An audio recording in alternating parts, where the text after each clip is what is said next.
Welcome to Tales by Jin. I'm Jin, and you're listening to the Tales of Lux and Cor Gwyndolyn series. This is Youth, Part 2, the third episode in the series. Sit back, relax, and let yourself be whisked away as we return to the world of Tenebrae to follow Gwyndolyn on her continued adventures in the Dragon Wastes of Cor and beyond.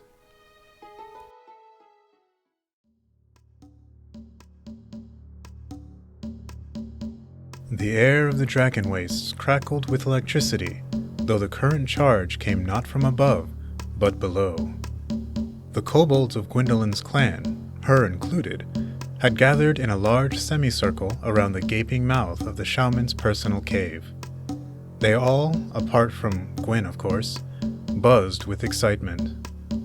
Those adept in magic swirled with their respective elements, creating and dismissing fire, ice, gusts of wind and such at will, while the more martial-minded children stretched, flexed, bounced in place, and shook out their claws. But no matter the specialty of the kobold, all were abuzz with excitement, because today was Proving Day. While the specifics varied from clan to clan, the essence of the Kobold Proving Day was a coming-of-age event. Proving Day was when young kobolds who had up until this day been guided and instructed by the clan elders and their shaman could prove themselves as not just another hatchling mouth to feed, a burden to the clan, but as a productive and contributing member to kobold society. An adolescent was recognized by the elders and shaman as being capable of actively supporting the clan, be that in food and supply raids, or protecting the clan from other clans and outsiders that might make off with what little supplies and comforts the clan could call their own. It was one of, if not the most important day in a kobold's life. In most kobolds' lives, anyway. Gwyn sat meditative amongst the racket of her peers showing off their strengths and abilities to one another in anticipation of the day. She wanted nothing to do with her clan's wanton child-on-child gladiatorial spectacle, which more often than not ended with at least one of the combatants seriously maimed, or worse. But she promised Chris she would be present. She would behave long enough to be seen, for his match. He didn't want to do it. She knew intimately well he had even less of a desire to participate than her. Ever since he revealed to her how he felt about using his abilities to harm others, this very day weighed heavy on their minds. An inevitability that every kobold must face. An inevitability that running from could mean banishment. Or worse. But in Chris's case, he was in an even more difficult and dire situation than Gwyn, admittedly, could even imagine. His grandmother, Kieran Jennifer, was the shaman of their tribe. Backing out of Proving Day and taking whatever consequences may come was not an option for him. So they promised. Gwyn would attend. She'd stay somewhere obvious, easily visible. Because if he could see her, know that she supported him, was there for him, then he knew that somehow he could make it through Proving Day. He couldn't give up, or hold back and disappoint Kieran, but he knew that as long as he had Gwyn's support, he could figure something out. It had been many months since they made that promise. It had been just as long since Gwyn had even seen him. To say she wasn't worried would be a lie she couldn't tell herself. When Chris disappeared from their lessons, so too did their shaman and another elder had taken their place.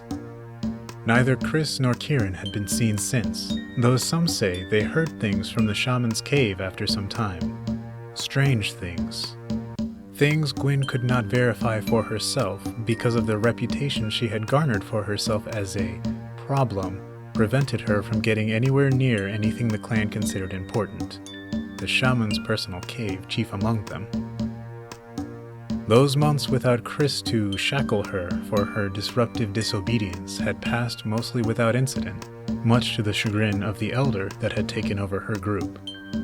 Without Chris to spend time with, or the shaman to antagonize, There was no longer a reason for her to cause problems and have her and Chris separated from the rest for their little chats and her secret training.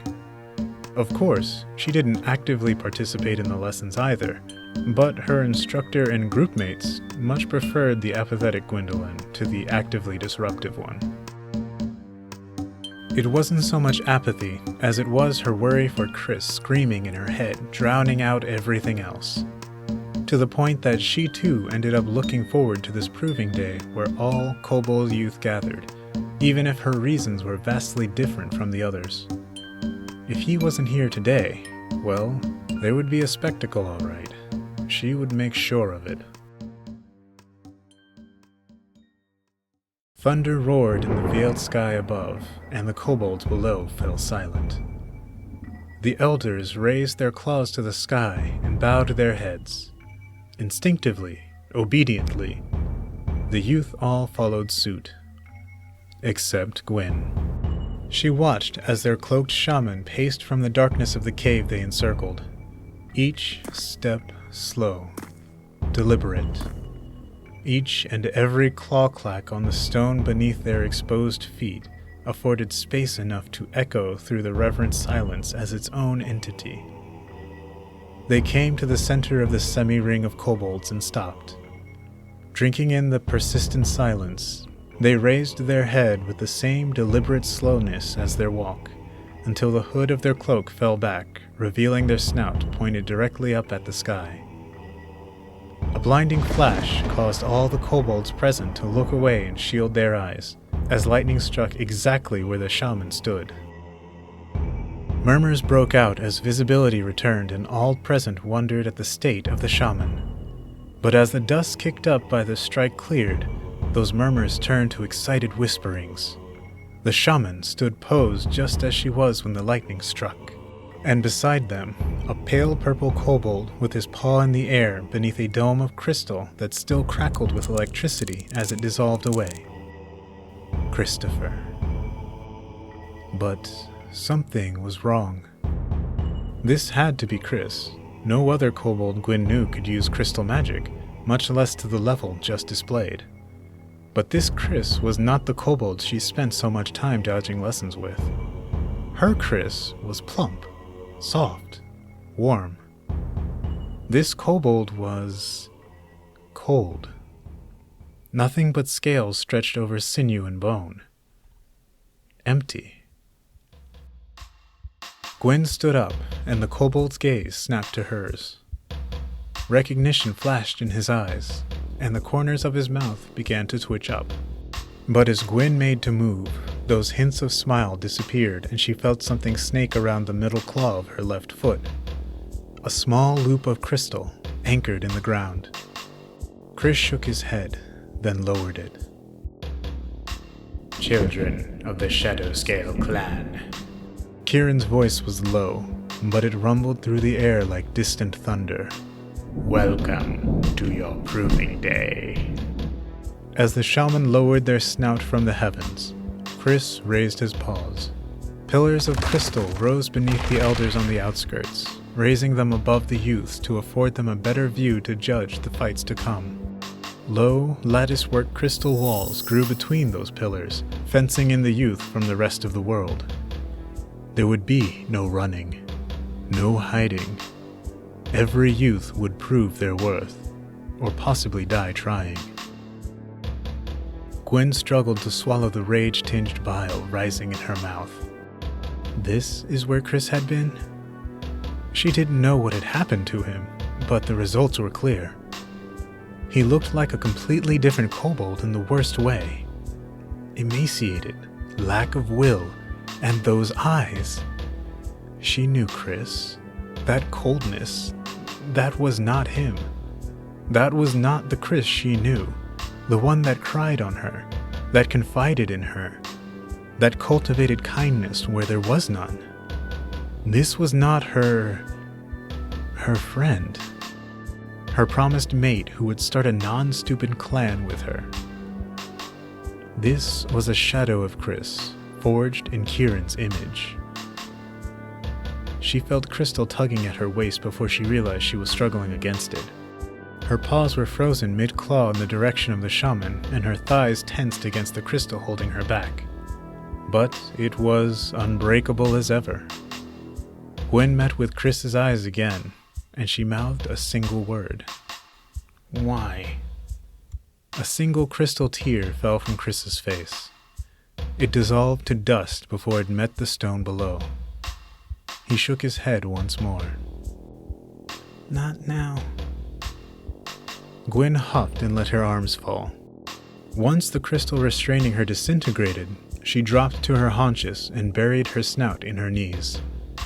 It was the only way for her to hide the snarl twisting up her muzzle from those around her as the shaman continued to speak. All of you here have been instructed in our ways and taught how best to serve the clan with both body and mind. Today is the day you show me, your elders, your clan, that the instruction you received was not wasted on an unworthy vessel. Today, you prove your worth. Today, you either take your first steps to adulthood, or you remain the mewling hatchlings you are now. Show us what you have learned. Show us your strength, and do not let weakness dull your claws, unless you seek to brave the wastes, clanless and alone. Now then, let us begin. Cries rang out from the crowd as the shaman and Krys retreated from the center of the ring, back to the mouth of the cave. There, a crystal throne waited for the shaman. Krys stood by their side. His eyes flicked up to Gwyn across the way, then back down as he stood stock still, arms folded behind his back. He watched dispassionately as the first kobold youth pair were announced by the elders and tore at each other with magic and weapons and claws alike. He didn't flinch at the first spray of blood, didn't wince at the crunch of broken bone. Not a single tear shed when their first clutchmate lost their life at the hands of another. Gwyn had no love for them, but she still shuddered at the meaningless loss of her peer's life. For Krys to watch so detached and unreactive, what did that bitch do to him? Fury burned within Gwyn, welling up from her stomach to her face until it spilled forth as stinging tears.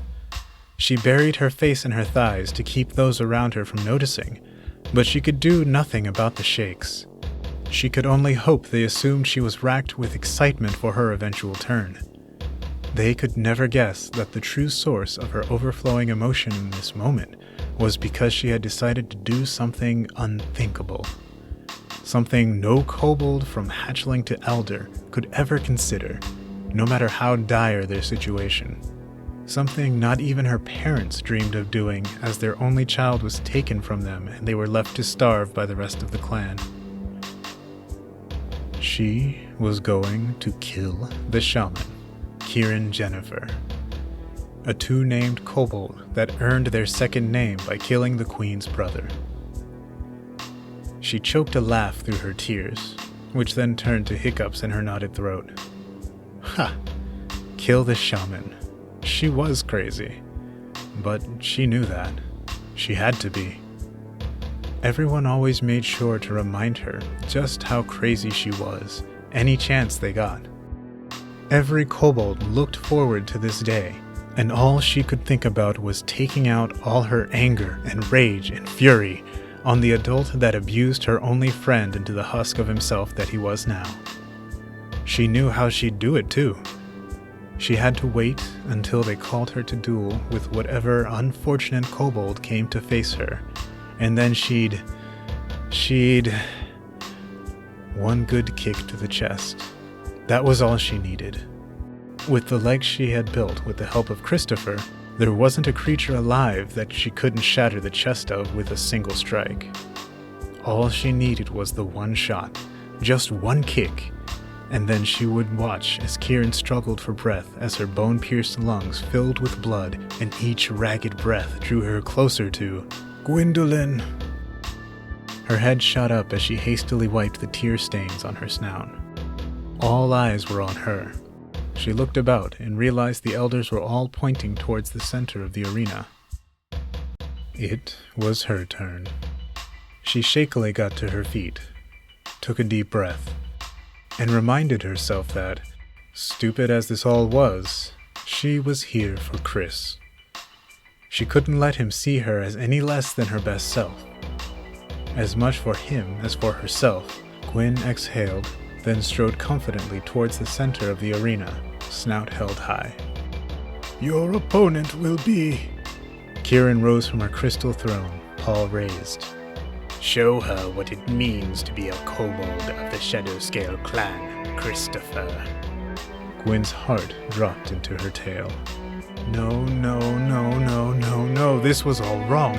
What stupid, cruel game were they playing now? She was supposed to watch Krys's fight. Maybe jump in, cause a commotion if things went sideways if he didn't want to fight. What was she supposed to do as his opponent? Even if she wanted to, she couldn't attack Krys. Sure, his crystal was unbreakable, but his body was another matter. A single kick from her would shatter him like kindling, frail as he was now. If he failed to block even once... No, she would find a way through this. She was not about to hurt her only friend, no matter what Kieran and the elders schemed. Go on then, Krystophyr. This is the runt that rotted your mind with that inane talk of beauty and softness. Show me just how dedicated to this clan you really are. Show me that you truly are my grandson, the grandson of Kieran Jennifer, shaman of the Shadowscale clan. Show us the power of the savior of our clan, our future Kingslayer. Krys's face darkened as his head hung even lower. He marched forward, though each step was weighted with dread and reluctance. Only once he reached the center did he look up. Krys stared at Gwyn. Gwyn stared at Krys. You don't... Begin! Both kobolds sprung back from the center. Gwyn didn't expect him to attack her immediately, if at all, but everything was off. Everything was wrong. This wasn't how this was supposed to go. This wasn't how she wanted to see him again. This was all their fault. Krys, you don't have to. Crystal spikes burst from the ground behind Gwyn. They were easy enough to dodge, and she leapt to the side, sliding into a crouch on all fours. Then she launched herself towards Krys, only to collide with a wall of crystal. Krys, what in the veil are you... The wall split in two, and the two halves clapped together. Dust blasted out from the seams and around Gwyn as she looked down at what would have been a very pulpy death below. Were it not for the strength of her legs granting her jumping ability far beyond the typical... Wait. The spikes. The wall. Gwyn touched down and a hail of crystal darts rained down after her, all of which she easily dodged with her agile legs. As she flipped out of the way of a crystal pillar descending from the heavens to crush her, she realized, he's not actually trying to hurt me. Gwyn knew the extent of Krys's abilities intimately, up until their separation anyway, but the same was also true of him knowing her. He was trying his absolute best to make it look like he was trying to kill Gwyn without actually pushing her beyond her physical limits. Granted, he left very little room for error, but that's what it took to sell this faux fight to his grandmother. Anything less, and she would know something was amiss. And given the current state of Krys, that was not an option. Oh, Krys, whatever hell they made you suffer, I'll be sure to make sure they suffer 1,000 times more. Gwyn kicked aside a boulder of crystal, sending it into another, both ringing harmonically as they careened into the crowd just as unbreakable as always. She dodged left and right, darting across the battlefield as she slowly made her way closer and closer to Krys. A pillar of crystal erupted from the stone beneath her feet, flinging her into the air. Shards of crystal followed, and the ones she didn't kick away, she used as platforms to bound closer and closer to Krys and the ground. She never took her eyes from him as she descended, and neither did he. A second volley of spikes burst forth and Gwyn spun between them, bouncing ever closer to the ground until she impacted right at Chris's feet. And then she froze. Chris. Silence. Chris. A sniffle. Please, Gwyn. Chris. Please, make it stop. I don't want... What are you waiting for, Krystophyr? Finish this! Krystophyr winced. Whether it was from Kieran's harsh words or Gwyn's hand on his shoulder, only he knew. Don't worry, Chris. I will. As his name left her tongue, something sparked behind her eyes. There was a flash, but this time its origin was not of the sky. Sparks flicked from Gwyn's legs as she dashed past Chris and directly for the shaman behind him. She moved with incredible speed, faster than any other youth this proving day, faster than even she herself had moved until now. But Kieran was ready all the same. They caught the unruly kobold by the snout, spun, and threw her back towards the center of the ring. As Gwyn rolled to a stop, the shaman removed their cloak, revealing a wiry, heavily scarred, dark purple and black body. You insolent runt! You would dare? You would dare attack your shaman? You would dare attack me, Kieran Jennifer? I knew your parents were no more useful than weak old scale rot, but you! Gwyn bolted like lightning, but the shaman would not be caught unawares. They sidestepped the flying kick and caught Gwyn's tail as she passed, slamming the child on the ground as if she weighed no more than a dried-out, leafless twig. As Gwyn struggled to get her feet under her, she caught a foot to the ribs and was sent rolling back to Chris, who placed himself arms spread between Gwyn and his grandmother, despite his trembling. Kieran tilted their head to the side, as though they were studying a strange insect seen for the first time. Krystophyr, what is the meaning of this? Krystophyr lowered his head, but his arms stayed in place. Words were not forthcoming. It took all his will just to stand there in defiance of his grandmother, of the shaman of the Shadow Scale clan. Answer me, Krystophyr. Kieran leaned in close so that her snout was almost touching his forehead. Why do you protect this refuse? Krystophyr sniffed. A single crystal tear fell to the stone beneath his feet. She's my... She is nothing but a usurper! Kieran roared, shoving the child aside. They continued on as they kicked, stomped, and beat upon the body of Gwyn on the ground. This trash, this waste, this refuse! Born of a shameful clutch of two, to parents not worth the food given them. Why does she have it? Why does she have what is your birthright? Panting, Kieran bent down, picked up Gwyn by the throat, and held her up at arm's length. Why did the lightning bless you with its power? Why did it waste such a holy gift on the likes of you? Gwyn coughed and sputtered. It was hard to breathe being held aloft by her neck, but she wasn't dead yet. She tried to kick, but even the smallest movements made her everything scream in pain. This was it. This was how she died. A failure. A runt.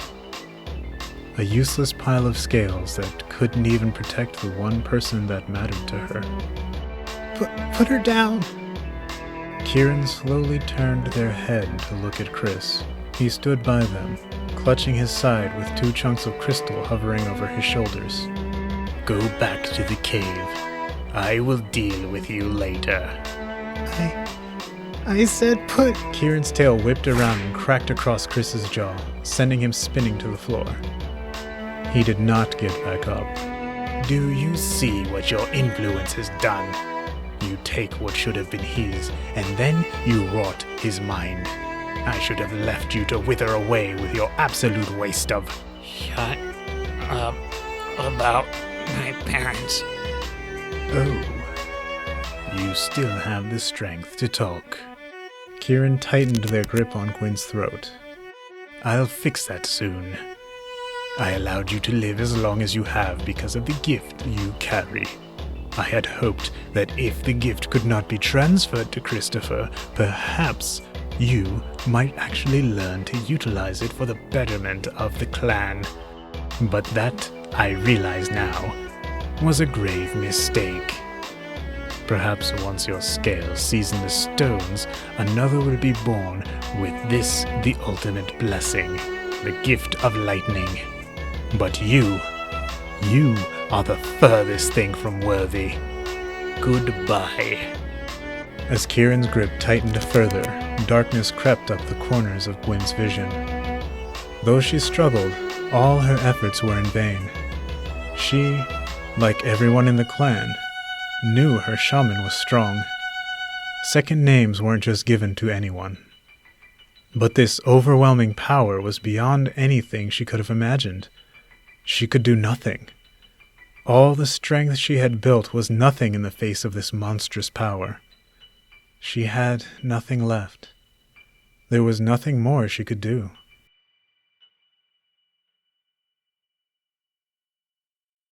The ultimate blessing, the gift of lightning. Something tingled at the edge of the blackness. A spark, a buzzing. Something was welling up from within Gwyn, something from the depths of her soul that was altogether alien, yet familiar to her body. The tingling began to swirl and focus, growing in intensity in her gut and rising to her throat. It was hot and burned and tingled and numbed all at once. Electricity pulsed and danced at the base of her consciousness. Something was building up within her. Something wanted out. She couldn't take it anymore. She opened up and let it out.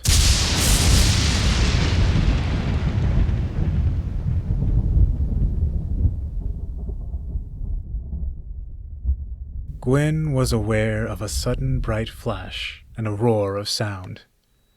She was aware of falling, of coming to rest on the ground.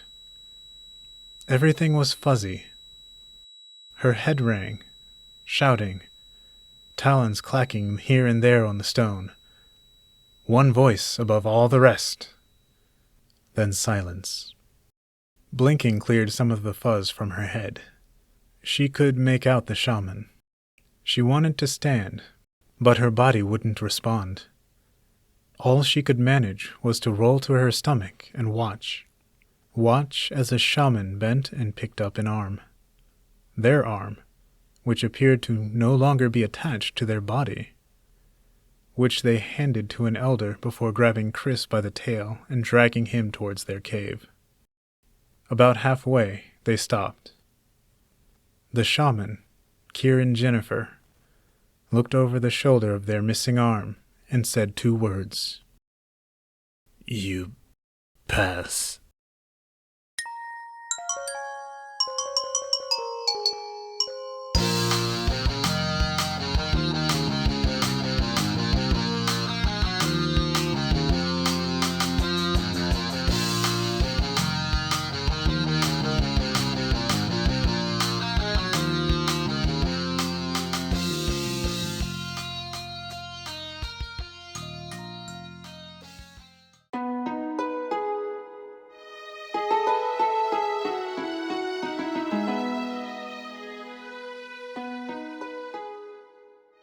Thank you for listening to this episode of Tales of Lux and Cor, Gwyndolyn.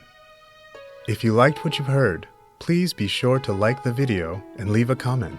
And don't forget to subscribe to the channel to make sure you're notified when new episodes come out. Thanks for stopping by, and may your cave be ever warm.